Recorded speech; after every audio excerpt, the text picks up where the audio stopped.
Hey, beautiful.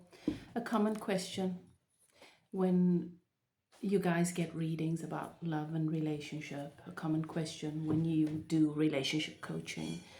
What you want to know more than anything else is it worth it? Is this meant to be? Is this my soulmate? You're asking this question because you want to know if everything that you are putting up with within the relationship is eventually going to lead to some sort of reward where you get what you want and you get what your heart desires. And honestly,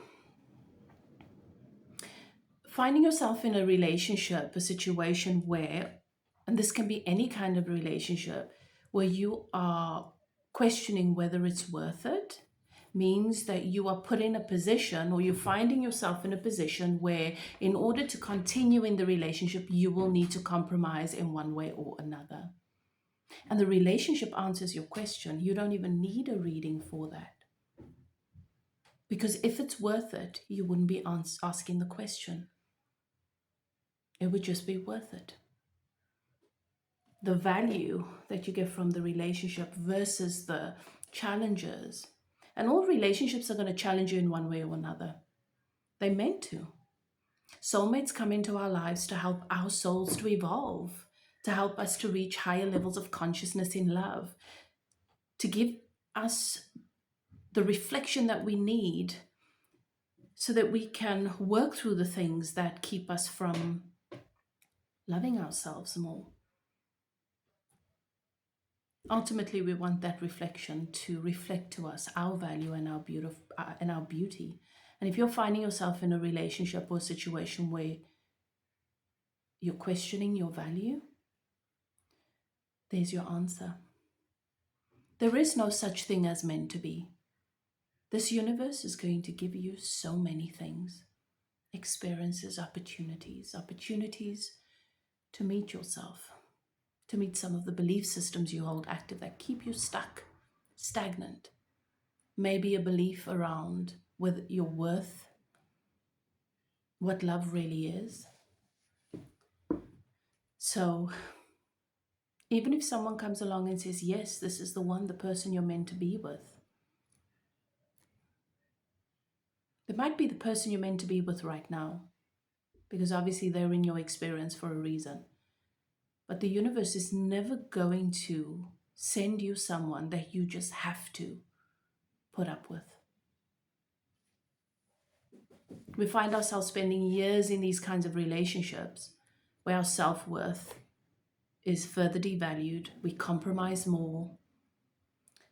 We lose ourselves more. We fall out of love with ourselves as opposed to in love with ourselves. So the relationship will always tell you if it's right for you or if it's there to teach you something and it's guiding you towards meeting yourself with more love, more compassion, more kindness, more respect. Hoping to find that or earn that in another person is futile. It'll never happen. And you'll end up being angry with the opposite sex, or in some cases, same sex relationships, but your lovers, relationships, the universe. You will find yourself going into war with love.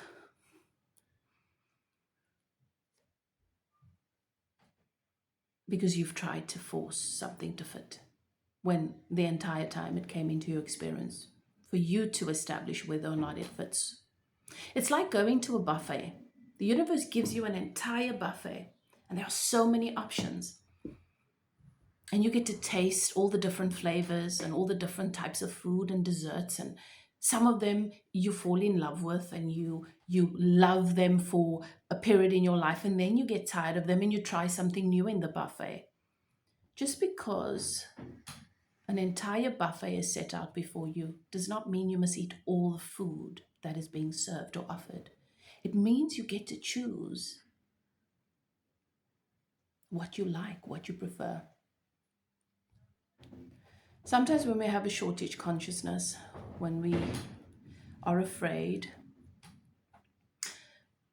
we just dive into everything because we're afraid that we're going to miss out on something.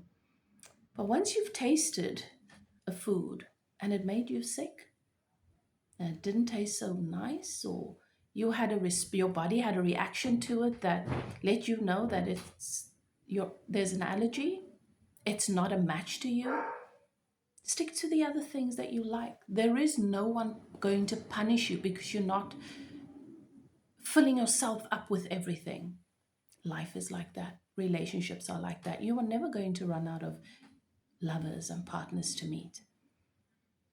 You've noticed that when the one leaves, another one steps forward. The reason why you have this buffet with all the selection, so many fish in the sea, is so that you can practice choice, your free will, the power of choice. But you're always going to make the choices based on where you are in the relationship with yourself. So sometimes we attract relationships that help us to move or shift our relationship with ourselves to a better place. So again, there is no such thing as the one. And you're never going to miss the right one. The universe has a number of ways of bringing into your experience better and better and better each time. So never ever settle. You don't have to. Keep letting the universe know that you expect more and more and more goodness. And whilst you're expecting more and more goodness, become more and more goodness in the relationship with yourself. But if your current relationship is showing you that who they are right now cannot possibly be the one, then don't love them whilst you want them to change, because that is not love either. Let them go and be with someone that can accept them the way they are. That doesn't have to be you.